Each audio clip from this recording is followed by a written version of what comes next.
What's going on, everybody? Thank you for giving your time to join me. Before we jump into the episode, I want to remind you to let me know what you think. I do this to bring what I think is interesting or misunderstood or unappreciated to everyone, and I'm always curious what you have to say about it. I like criticisms and compliments, so feel free to be blunt. Same goes for ratings and such. If you enjoy some or all of the work, just click some number of stars that reflects that, if you would. There's also Instagram and Twitter and Facebook. I'm on all of them at The Best Idea, YouTube. I'm still branching out. I recently started writing articles and publishing them on Substack under The Best Idea. The link will be in the notes for the show for all these things. That writing may or may not be on topics that we cover here, so have a look. The first two articles, just to give you an idea, one's like a formal essay about a topic we covered, not letting kids under 21 on social media. And the other one was a little more fun. It's like a how-to article on manipulation, which was a lot of fun to write. So I think you'll enjoy it. The Patreon page is still the most direct way to support what I'm doing. There's 2 levels there. $3 a month get you first dibs on Stop the Presses episodes. And I'm working on a few other perks to add to that tier. And then there's just $1, the tip bucket. I spent the majority of my career in the service industry, so I understand the value of a tip. If you're not familiar with Patreon, it's extremely easy to access and set up. And any one of those things or all of those things that you do would be very much appreciated. Again, thank you for being here, and here we go.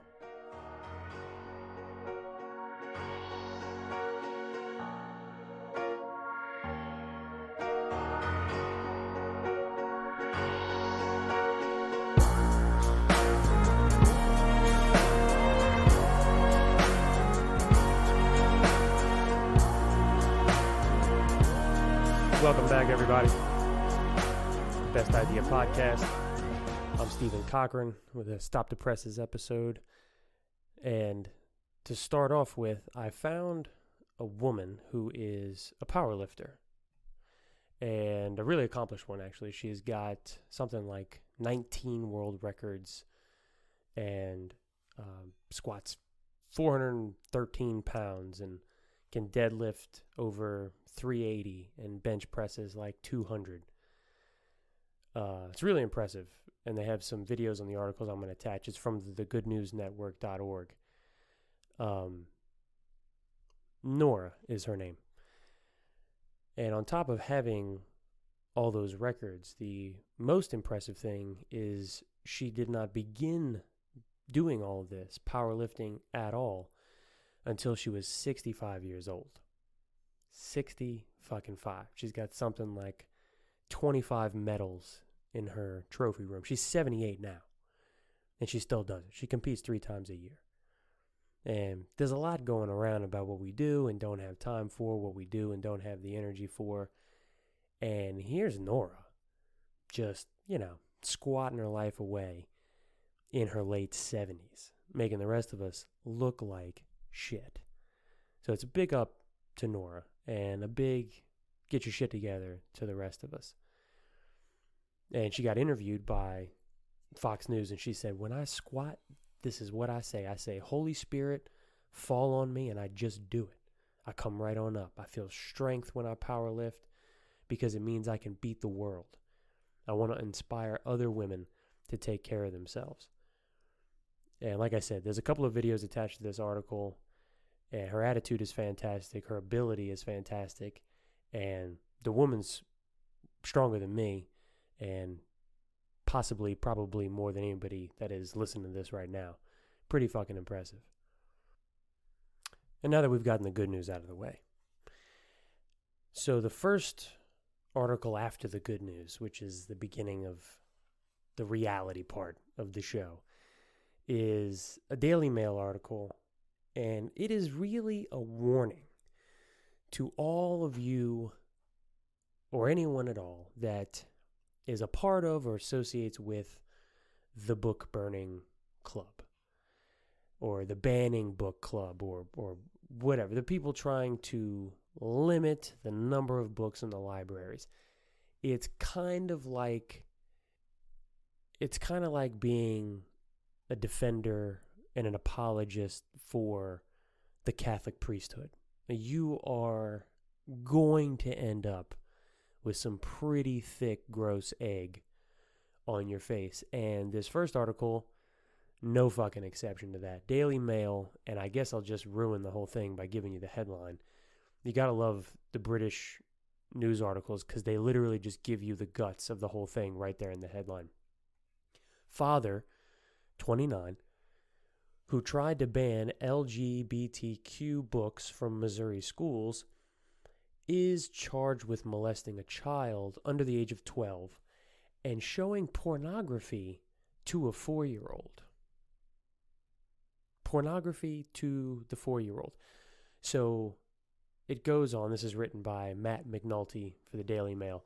A Missouri man who wanted to ban LGBTQ books in a northern Kansas City school. See, that makes sense. Kansas City. It's all coming together for me now. School libraries over sexual images and situations was charged with molesting a child, court documents show. And his name, it sounds like the guy. You know what I mean? His name is Ryan Utterback. I don't know why that last name sounds like someone you should watch, but it has proven itself true. Ryan Utterback, a parent, allegedly fondled a child and was charged with that as a felony, alongside a misdemeanor of 4th-degree domestic assault, which is, I think, the showing of the picture. 4th-degree domestic assault. And so his initial claim to fame was that he wanted to ban gay books from the library. I really cannot for the life of me understand why we're still on this. This idea that we need to hide gay people from kids. I mean, there are some issues in and around sex that I completely understand wanting to keep from school because there's no need to have it at school. There is some stuff that should be taught at home. This idea that being gay or that there are gay people falling in that group just makes absolutely no sense to me whatsoever. Unless you are still someone that believes that it is unnatural or a choice or whatever. Those are the only reasons I could even conceive that we would still be going back and forth about this. And this guy puts gay, lesbian people into that bucket. He said, these are conversations that need to be had at home. This is quoted from the article. And only I have the intimate understanding of what is and isn't appropriate for my children. So listen to that. And this is echoed by a lot of parents, not just this sick prick. But he says, only I have the intimate understanding of what is and isn't appropriate for my children. So it's like, at what point are you trying to be a parent that goes through the entire fucking curriculum as though you're homeschooling these kids and kind of approve or disapprove of what they're doing at school? I mean, there has to be a line at some point. And if you take a look at the article that I'll post with this episode, you will see Mr. Utterback looks like a motherfucker you need to keep an eye on. I mean, there's nothing trustworthy about it. Now, it might be the fact that the first time I saw him, I had already read that headline, and people are innocent until proven guilty. All that's true. I'm just pointing out the fact that his last name is Utterback, and he looks like someone that is born to cause really bad trouble. So he couldn't keep his opinions to himself. He even showed up. He was one that showed up, I think it was late last year, at a school board meeting to remove these books that he says depicted sexual acts in this northern Kansas City school library. So this is a warning. If you are on the banned book side of things, you need to take a good hard look at the people to your left and the people to your right. Check their last names and their facial expressions. Make sure you are not harboring the enemy, because that is the way that it ends up going. Similarly, well, not nearly as creepy actually, but on the line of creepiness or weirdness is another article I found. This is from Gizmodo. You know that Facebook recently, well, it didn't change its name. the company that owns Facebook changed its name, or a company was created that now owns Facebook and Instagram and all that. Facebook is not the parent company. Now, the parent company is Meta. It's a really cocky fucking thing to name your company. And just not a great, just not a great name. I mean, I don't have the abilities to create something like that, so maybe I shouldn't criticize, but just outside looking in, Meta, it's a bit much. But then they have to take it a step further. So what if you work there? What if you work there? What are you supposed to be called? Well, you wouldn't think you even needed a name, but Mark Zuckerberg, who started Facebook and owns Meta and Instagram and the like and everything else under the umbrella, he's got a name for them. Metamates? Metamates. That's a real thing. That's enough to quit, right? I mean, if you're there, you're in a cubicle or whatever, I guess post-COVID, they don't even have offices really anymore, but I assume the new age offices are a bunch of fucking sofas and fluffy chairs and games for people to play while they think about the next product they're going to put out. But whatever it is, you're there, and somebody comes in and says, hey, guys, posted, new fact, we're all going to refer to ourselves as metamates, Or maybe it came in like a culture building meeting. You ever been to one of those where they're trying to like rev you up so you like get behind the company message and, you're really into working there, and it's just, this group thing. Everybody's really excited to be with each other, and they're just, we're changing the world and all that sort of shit. And then they just shout it out, metamates. And you just imagine like the hush comes over the crowd. Like, huh? The fuck you just said? What did you just say? You got t-shirts? I'm not wearing the t-shirts. But yeah, metamates, not Metamucil, the fiber supplement for distress, gastric distress. Metamates. I'm not sure. Just kind of an aside. Just doesn't sit right in my brain. Could be me. But speaking of brains, actually, funny enough, as though I set it up this way, the very next article from CNN got to do with brains. Not intact brains. Actually, a really, really old one. The headline of this CNN article is, scientists find intact brain cells in skull of a man killed in Vesuvius eruption nearly 2,000 years ago. Rory Sullivan, Sharon Brathwaite from CNN put this article out. This is really fucking cool. Seems to be almost entirely useless, but really fucking cool anyway. The brain cells of a young man who died almost 2,000 years ago in the eruption of Mount Vesuvius found to be intact by a team of researchers. So the way they write it up, the victim, who was found lying face down on a wooden bed in a building thought to have been devoted to the worship of the emperor, I think it was Augustus at the time. The kid was around 25 years old when he died, these researchers said. And what basically happened, coming from Pierre Patron, who was a forensic anthropologist from the University of Naples, who led the research, what he said is the brain was exposed to hot volcanic ash and it liquefied. But then immediately, because the ash deposits cooled everything down, it almost immediately turned into glass, or like a glassy material. Not exactly glass, but like a glassy material from the rapid cooling.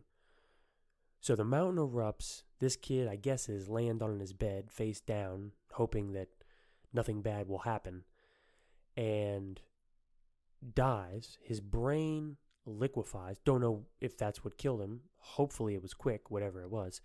Brain liquefies and then cools so fast it becomes like a sheen of glass around his skull. And this is what they found. I don't know what use that is to anybody. Brains haven't changed much from what I understand. I looked into it a little bit. In 2,000 years, it's not really enough time for evolution to kick in, but it's just fucking cool. There's no way around that. It liquefies and then turns into glass inside your skull. That's pretty fucking cool. And they had another guy with him on the team named Guido Giordano. He was a volcanologist from Rome, and he estimates that the temperature in the room that they found this kid in got to about 500 degrees Celsius, which for those of us that don't live outside of America, 932 degrees Fahrenheit after the eruption in this room with this kid. Liquefied the brain and then cooled fast enough to turn it into this glass. And they say that it's totally unprecedented for them to find this sort of preservation. He says this opens up room for studies of ancient peoples that have never been possible before. Good on them. Big supporter of all that research. And if nothing else, it gives them some insight into what this volcano is capable of in a short period of time. It's possible future eruptions of Vesuvius, because I think there's 3 million people. 3 million people live near it in Naples, Italy. And they're going to, continue their excavations and learn as much as they can, and we will be the benefactors of it.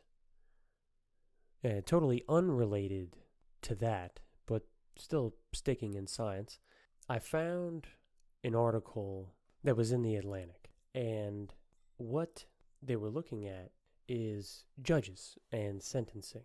There's a paper that came out that studied whether or not judges were affected by emotional shocks when they're giving out sentences.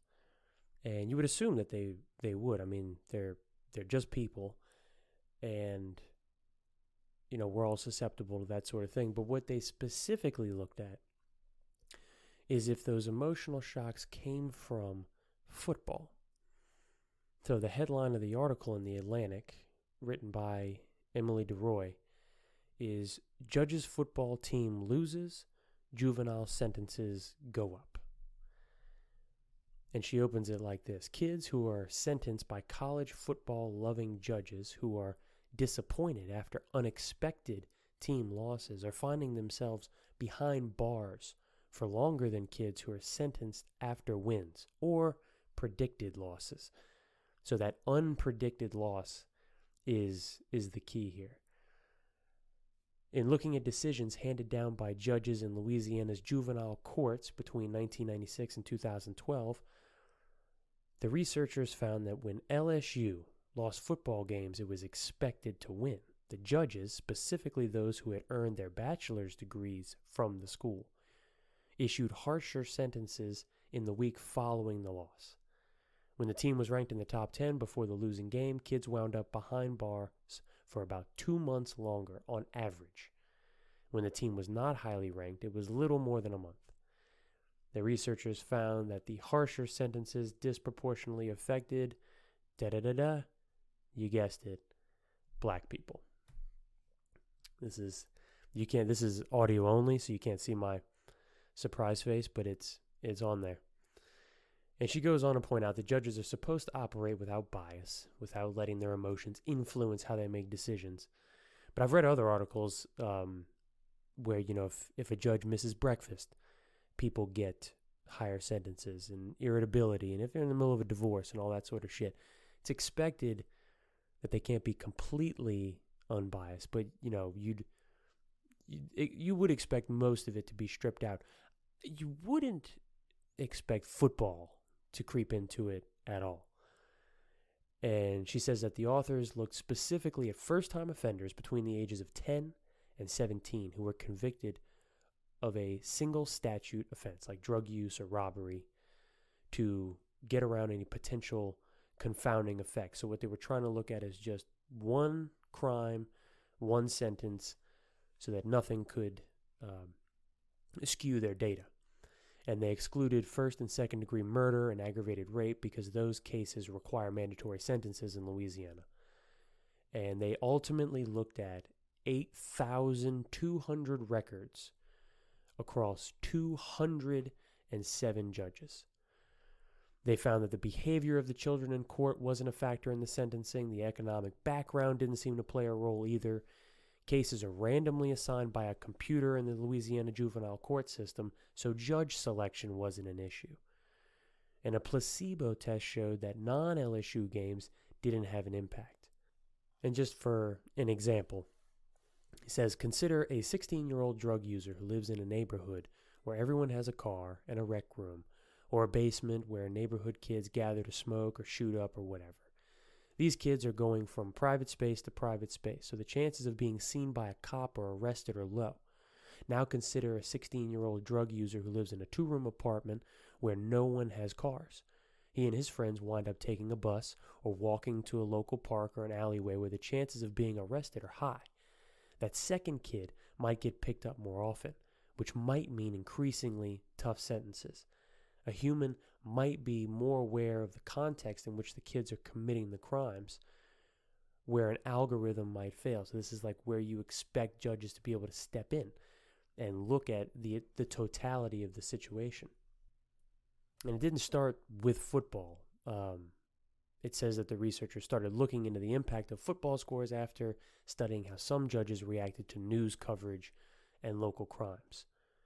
And they just kind of wondered whether or not football might be a factor. Louisiana is one of the states that, I mean, I've lived here my whole life. It's, maybe not as big a football state as others, but pretty diehard fans here for LSU and the Saints.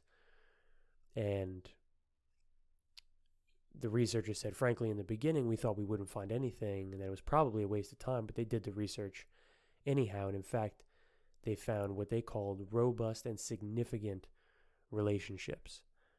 So if LSU does poorly, the judges hand out more time to these kids because they're just so distraught. And I've done an episode previously on us caring way too much about our sports, and this one kind of struck me for that reason.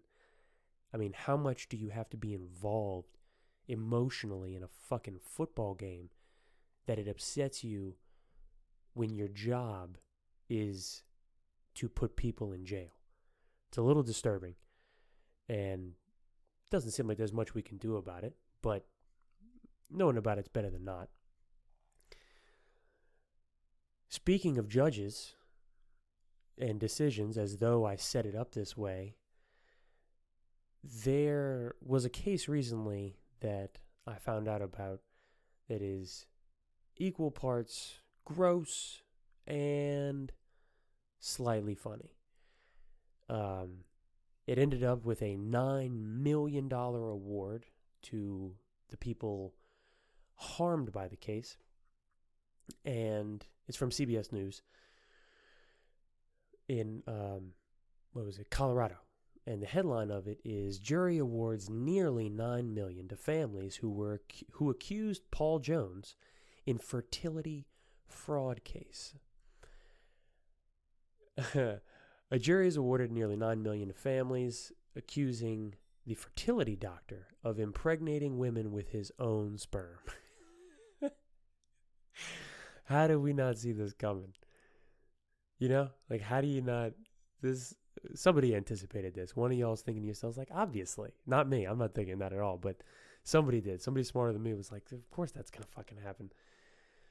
Paul Jones, a former fertility doctor, will pay 30% of a total $8.7 million judgment. His clinic in Grand Junction will pay the other... the clinic he used to work for in Grand Junction will pay the other 70% to these 3 families. Jones was sued for allegedly using his own sperm to impregnate several women without their knowledge. I mean, did he not have any? You think this was just a hubris thing? He was just that into himself, or he just ran out? He sold some goods and then realized he didn't have them? It says at least 9 men and women discovered that Jones was their biological father through commercial DNA databases. All had mothers with fertility issues that were patients of Jones in the 80s. I wanted my kids to be in on this because Dr. Jones has a gene for cystic fibrosis in his family, and he gave it to my daughter, who will then in turn give it to her son, who has to take medication now for the rest of his life, said Floyd Elliott, a father involved in the lawsuit. Man, what a fucking scumbag. You have the genes for cystic fibrosis, and you're just passing your sperm around. The other families in the case had already reached their own settlements with Jones, who gave up his medical license in 2019. The level of scumbag, it's just, it gets so much greater the longer I stay alive. It is amazing.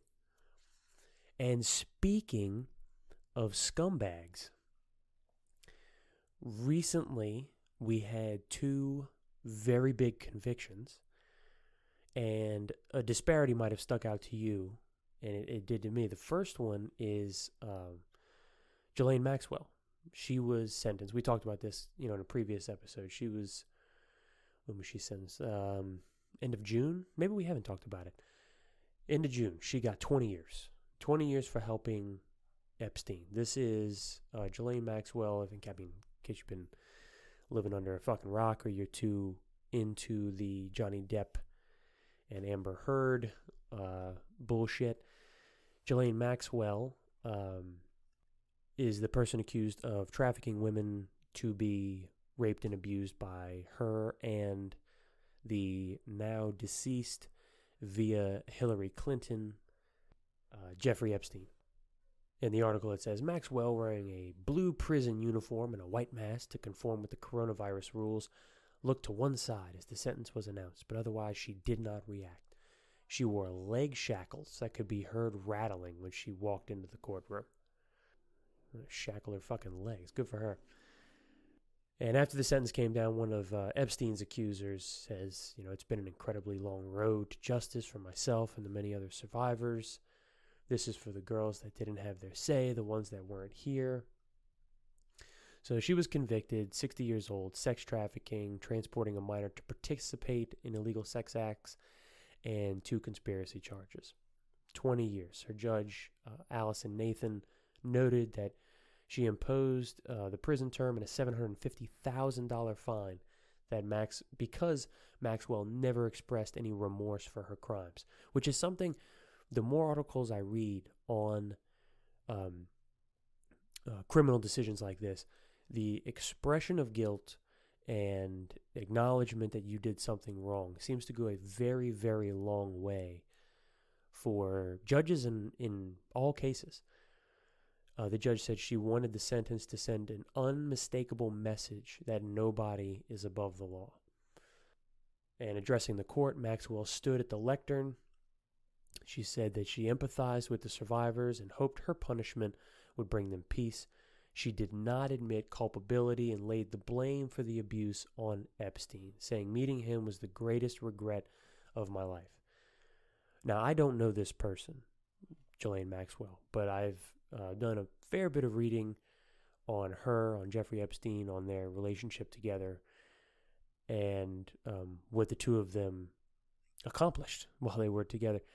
And it seems like she's completely full of shit. She seems like she was more than happy to be a part of things when she was a part of them. And now, as you'd think, now that she's been caught and he's dead, she can just kind of blame him. But she didn't get away with shit. She'll spend 20 years. She's 60 now. Looks like total shit. She'll look more like shit when she gets out, if she makes it out of prison alive.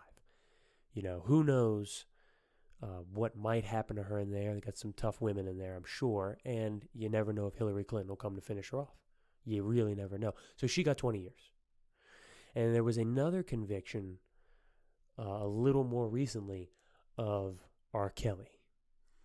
Now, R.Kelly was also convicted in a sex trafficking case. His article starts, disgraced R&B superstar R.Kelly was sentenced Wednesday to 30 years in prison for using his fame to sexually abuse young fans, including some who were just children, in a systematic scheme that went on for decades. Through tears and anger, several of R. Kelly's accusers told a court in New York City and the singer himself that he misled and preyed upon them. You made me do things that broke my spirit. I literally wished I would die because of how low you made me feel," said one unnamed survivor, addressing Kelly, who kept his hands folded and his eyes downcast.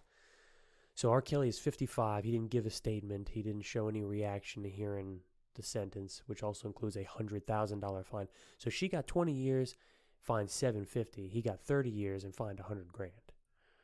And he's another one that denied the whole way. He'll, obviously has plans to appeal, as they all do. And this has been in the making for a very long time. There's been rumors about R. Kelly doing these sorts of things. You remember the P tape from back in the day, and on and on. He's beaten maybe one or two cases, but they have him now, 30 years. She gets 20, he gets 30. She helped traffic young girls to be raped by someone else. He did the raping.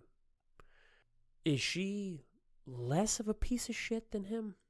Does she deserve less than him? I don't think so. I think using your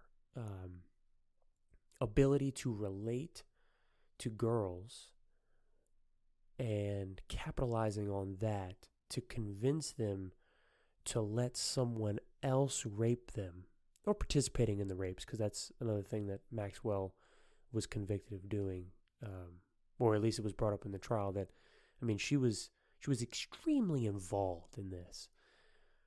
And she gets 20 years, and he gets 30 years. Different cases, different people, I understand. But between us, on an ethical level, is she not as bad as him? I'd say she's just as bad as him. So, like you have, there's been several stories over the years of couples, the stepdad or the dad or the boyfriend or whatever assaults the stepdaughter, and the mom doesn't do anything about it. And I'm not saying this is a happens all the time. I'm sure most mothers would never allow something like this to happen to their kids, but it has happened. And when those sorts of stories come out, the first thing I think is like, both of these motherfuckers need the chair. Both of them, obviously. And I think the same thing here. I see him with 30, I see her with 20. I'm like, God damn, they gave you a 10-year discount.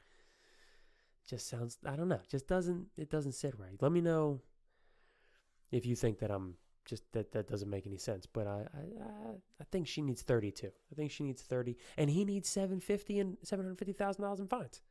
You know what I mean? We need a little more parity here.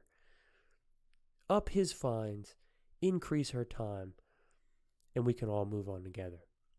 It's like when we were in the midst of deciding whether it was going to be Trump or Clinton who was going to be elected. I thought the best thing for us to do, because everybody that wanted Clinton thought Trump was, just a criminal and a piece of shit human being. Everybody that wanted Trump thought that Hillary Clinton was a criminal and a piece of shit human being. I think we all, objectively, we know they're both probably criminals and both probably pieces of shit human being. We could just jail them both. We just jail them both. Fuck, put their whole families in there. Who cares? We can heal as a country. Same thing here. Let's put Maxwell and R. Kelly in the same hole, and then we can just kind of wash our hands, easy peasy, and we move on. That's just me. You let me know. And then to cap it off, there is just a piece of genius. I don't know if it's going to work. I really hope it works, because I appreciate what is the term I'm looking for? Just the wit. I appreciate quick thinking. For example, side story. I had a friend of mine, and she was driving. I believe it was in North Carolina. She lived out there for a little while. No license, and she had been drinking. Okay.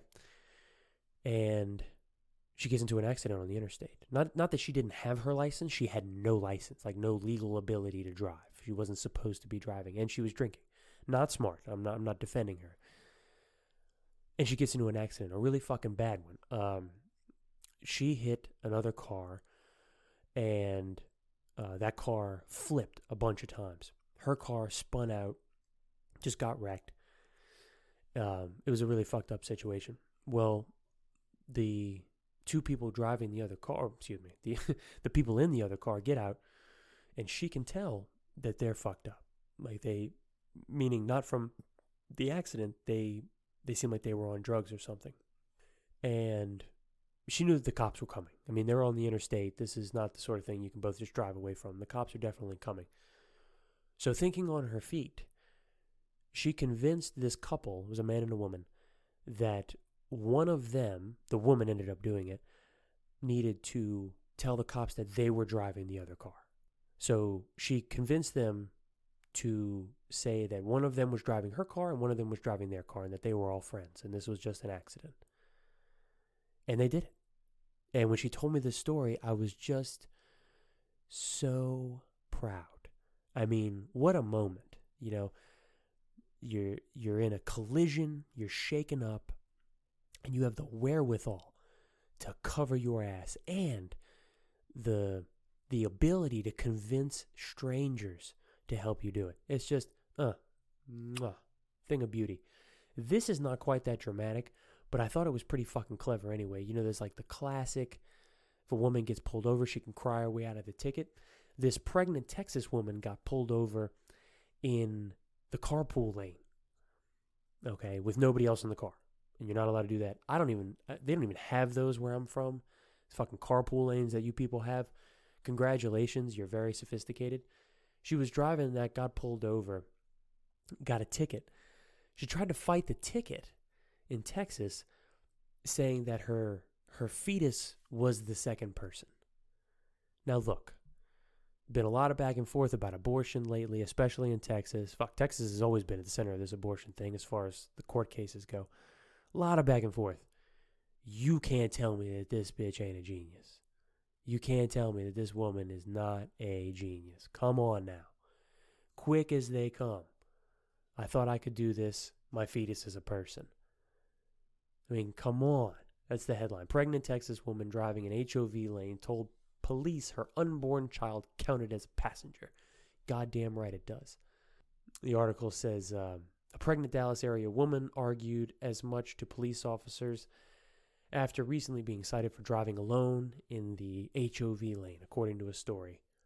The report says that Plano resident Brandy Batone was driving along U.S. Highway 75 en route to picking up her son when she found herself at a checkpoint facing a citation for using the high-occupancy vehicle lane while she was alone in her car.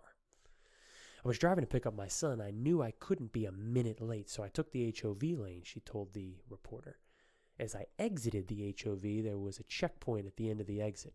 I slammed on my brakes and was pulled over by the police. She said the officers asked her if there were any more occupants inside her vehicle. Pregnant with her daughter, Batone told the officers her unborn child was inside the vehicle. I pointed to my stomach and said, "My baby girl's right here. She's a person." However, the officers were not buying it. He said, "Oh no, it's got to be two people outside the body." And so here I am wondering what the fuck we're really doing here. Is this a person or isn't it? And that may seem fucking trivial, but come on now. You got to make a choice. It's either a person or it's not a person. So she spoke to multiple officers over the course of her encounter.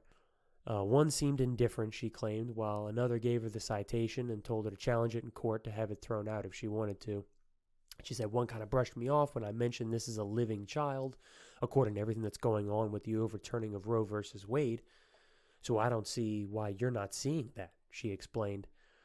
And he was like, "I don't want to deal with this, ma'am. It means two persons outside the body." And it's like, where the hell did he get that? I guarantee you that's not written down in the statute. So she ended up getting a $215 citation, and the officer suggested that if she fought it, it would most likely get dropped. And the article finishes up, in Texas, all abortions are illegal following Supreme Court's overturning of Roe, pending enactment of the state's trigger law. In practice, prior to the court's ruling, all abortions past 6 weeks had been outlawed by the Texas Heartbeat Act. This prior measure has been modeled closely after language crafted by Christian anti-abortion group Faith to Action Ministries, which has been defined by the presence of a fetal heartbeat as the marker of an unborn human individual. Batone said she does not plan to pay her fine. I will be fighting it, she said. Well, fight on, madam, fight on. I wish you luck. And I wish all of you luck, and I appreciate you being here, and I'll see you next time.